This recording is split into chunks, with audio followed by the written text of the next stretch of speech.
Selamat siang semua. Perkenalkan, nama saya Alfriano Satriawan dengan NIM 21211034, Program Studi Pendidikan Matematika. Di sini saya akan membahas materi tentang bilangan bulat, tepatnya yaitu bilangan bulat positif dan negatif. Semoga materi yang akan saya sampaikan ini dapat berguna bagi teman-teman semua. Mohon disimak materinya. Pertama, kita masuk kepada penemu bilangan. Penemu bilangan yaitu Leonardo da Pisa atau Leonardo Pisano, atau yang sering dikenal dengan sebutan Fibonacci, adalah matematikawan Italia yang dikenal sebagai penemu bilangan Fibonacci. Leonardo berperan dalam mengenalkan sistem penulisan dan perhitungan bilangan Arab ke dunia Eropa. Bisa kita lihat, ini adalah foto dari Leonardo da Pisa.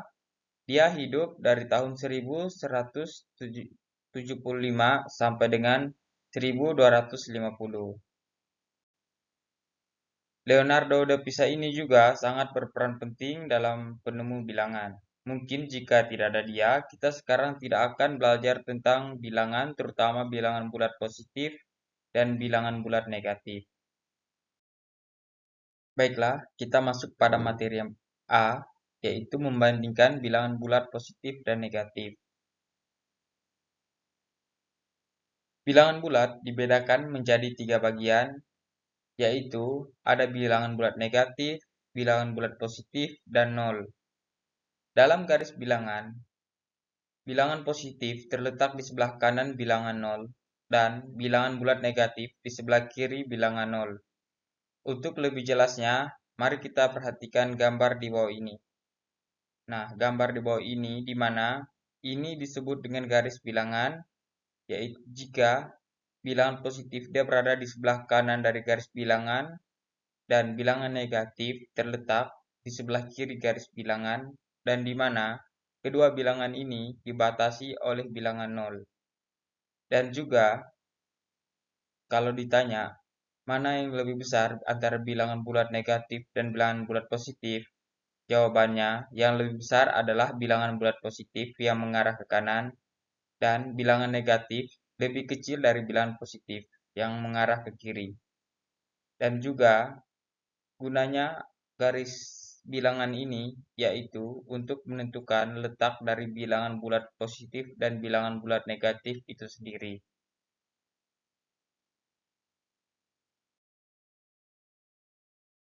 Kemudian, kita masuk pada penjumlahan bilangan bulat menggunakan garis bilangan. Dalam menghitung hasil penjumlahan, dua bilangan bulat dapat digunakan dengan menggunakan garis bilangan. Bilangan yang dijumlahkan digambarkan dengan anak panah dengan arah sesuai yang bilangan tersebut. Apabila bilangan positif, anak panah menunjuk ke arah kanan. Sebaliknya, bilangan negatif, anak panah menunjuk ke arah kiri. Nah, jadi garis bilangan ini juga berguna untuk menghitung hasil penjumlahan atau pengurangan dua bilangan bulat. Nah, di sini dijelaskan juga apabila bilangan positif, anak panah menunjuk ke arah kanan, dan bilangan negatif, anak panah menunjuk ke arah kiri. Sama seperti slide sebelumnya, sudah dijelaskan, yaitu mengenai tentang letak dan mana yang lebih besar dari bilangan negatif dan bilangan positif.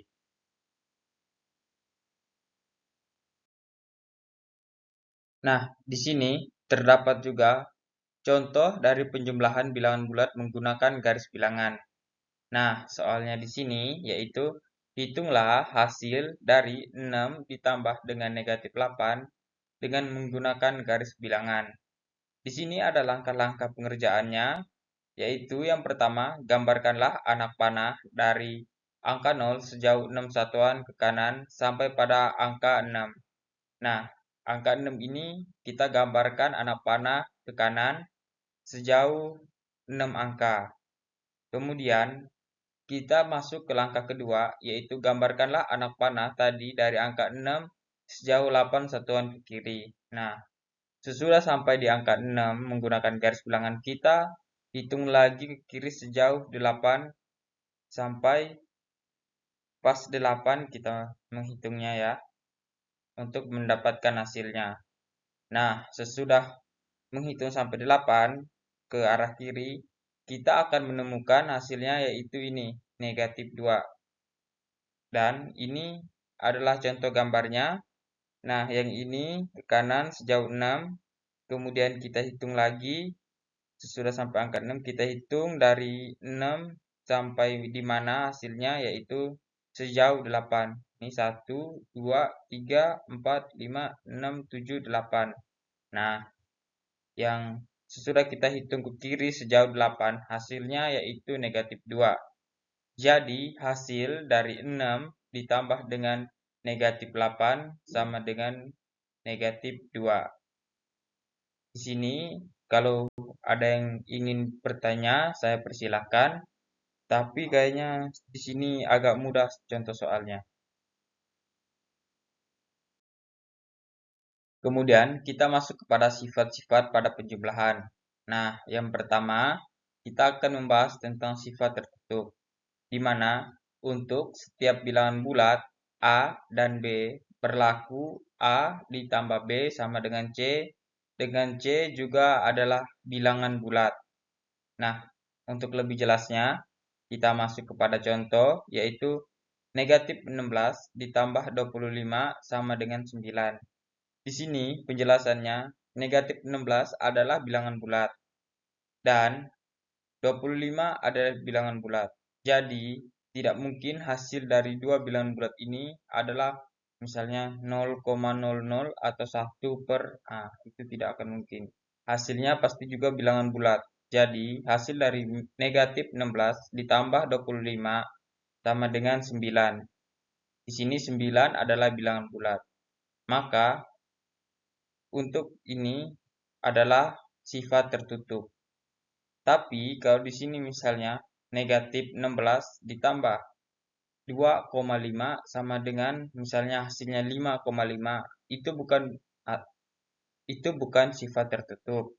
Karena sifat tertutup adalah untuk setiap bilangan bulat A ditambah B berlaku A ditambah B sama dengan C adalah bilangan bulat. Jadi soal dan hasil adalah bilangan bulat. Dia tidak mungkin bilangan desimal atau bilangan pecahan. Nah, kita masuk kepada sifat yang kedua, yaitu sifat komutatif. Di mana untuk setiap bilangan bulat, A dan B selalu berlaku A ditambah B sama dengan B ditambah A. Nah, di sini kita tinggal membolak-balik saja, tetapi hasilnya tetap sama. Nah, contohnya, yang pertama, yang A, 6 ditambah 5 sama dengan 5 ditambah 6, hasilnya akan sama 11. Hasilnya tidak akan berbeda. Jika berbeda, itu bukan sifat komutatif. Dan contoh yang kedua, misalnya, min 7 ditambah dengan 4. Nah, kita balikkan lagi, 4 ditambah dengan min 7, hasilnya sama dengan min 3. Di sini, jika hasilnya berbeda dari misalnya min 7 ditambah 4, hasilnya min 3. Atau ditambah dengan 4 ditambah min 7 sama dengan hasilnya misalnya negatif 4. Nah, di situ tidak berlaku sifat komutatif. Tetapi kalau kita sudah misalnya yang pertama 6 tambah 5, terus kita balikan lagi 5 ditambah 6, hasilnya akan tetap sama 11. Nah, di situ berlaku sifat komutatif.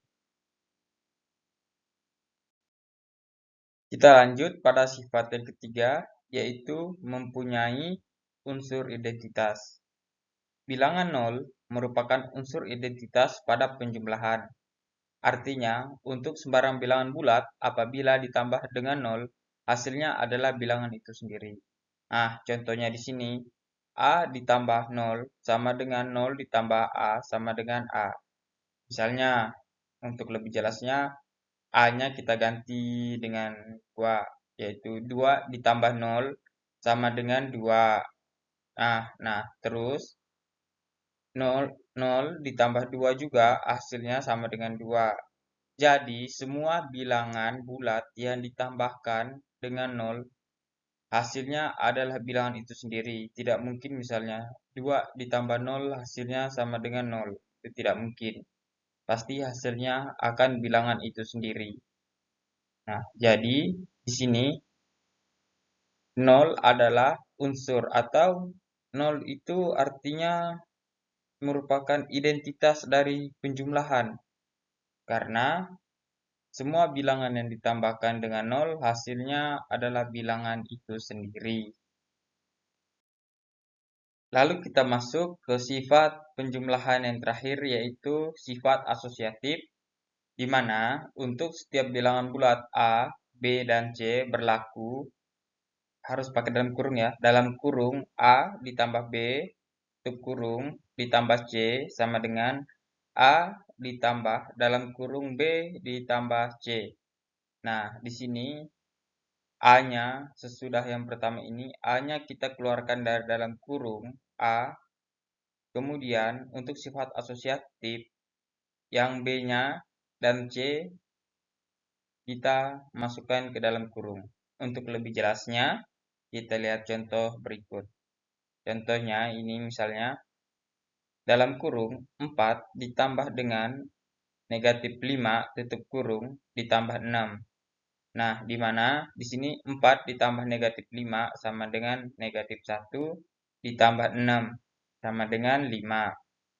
Nah, di sini kita balikkan juga, 4-nya kita keluarkan, 4 ditambah, nah 6 tadi kan di luar, kita masukkan ke dalam kurung, di mana dalam kurung negatif 5 ditambah dengan 6 tutup kurung. Sama dengan 4, kita tulis di sini, ditambah dengan 1, hasil dari negatif 5 ditambah 6 sama dengan 5. Nah, di sini bedanya, 4-nya kita keluarkan atau bilangan yang di depan kita keluarkan, tapi untuk hasilnya akan tetap sama 5. Hasilnya tidak akan berbeda. Jika hasilnya berbeda, itu bukan sifat asosiatif. Karena sifat asosiatif, di mana di depannya saja yang kita ubah, tapi tidak mengubah hasilnya. Nah, jadi hasil dari 4 ditambah negatif 5 ditambah 6 sama dengan 4 ditambah dalam kurung negatif 5 ditambah negatif 6. Nah, di sini sudah bilangan asosiatif karena hasilnya sudah sama. Apabila kurang jelas, nanti di sesi terakhir boleh ditanyakan. Sesudah membahas semua tentang materi, kita masuk kepada latihan soal. Di sini, saya tidak akan memberikan soal banyak-banyak, saya memberikan 2 soal saja. Soal yang pertama, yaitu Pak Abdul mempunyai hutang pada Pak Boas sebesar 700.000 karena anak Pak Badul mengalami kecelakaan. Ia terpaksa meminjam lagi pada Pak Boas sebesar 200.000. Gambarkanlah permasalahan ini pada garis bilangan dan tentukanlah berapa hutang Pak Badul seluruhnya kepada Pak Boa. Nah, tadi kan sudah kita belajar tentang garis bilangan, tentang mencari penjumlahan pada garis bilangan. Nah, saya harap soal nomor 1 ini bisa dikerjakan dengan benar. Nah, pada soal yang nomor 2, tentukan hasil dari yang pertama 1 ditambah 3 ditambah 5 ditambah 7 ditambah 99 ditambah titik ditambah 99. Yang B 1 dikurang 2 dikurang 3 dikurang 4 ditambah 5 6 ditambah 7 dikurang 8 ditambah 100. Tanpa menghitung satu persatu ya guys. Jadi saya harap 2 nomor ini dapat dikerjakan dengan baik dan dengan benar. Kemudian dikumpulkan pada pertemuan berikutnya saja. Nah, sekian video pembelajaran yang saya buat.